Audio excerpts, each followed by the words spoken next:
ဒါယုံလေးတွေရဲ့ဤလုံးပေါ့နော်တို့ဤလုံးတွေမှာဒါအမွေးလေးပါတယ်အမွေးလေးတွေပါတယ်ဆိုတာကဒါအခုရာသီဥတုဦးပြောင်းမှာ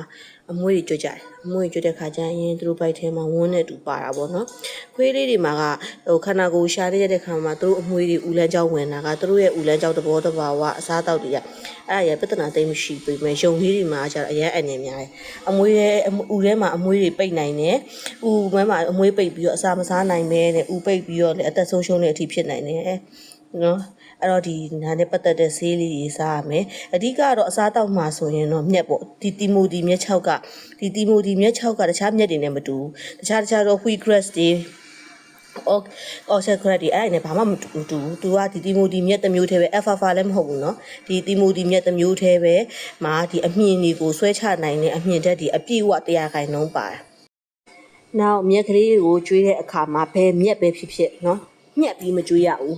အပိုင်းပိုင်းဖြတ်ပြီးညှက်ထားတဲ့မြက်ဒီမကျွေးရဘူးတဘာဝအတိုင်းပဲမြက်ကိုကျွေးသူတို့အမေဘိုက်ခဲထွက်ပြီးမျက်စိစားဖွင့်နေရက်14ရက်ကနေစပြီးသူတို့အစာစားကောက်ပြီးဆိုရှင်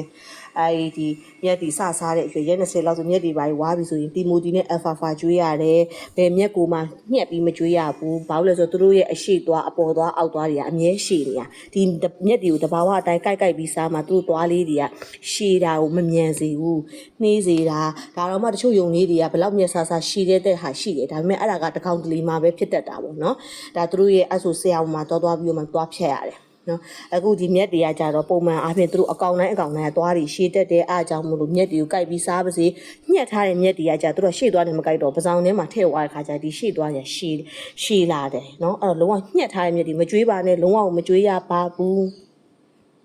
ပြောပြလိုက်မပြလိုက် how old are you 8 နှစ်ရှိနေပါပြီ8 နှစ်ထဲရောက်နေပါပြီခမညာပြောလိုက်ပါ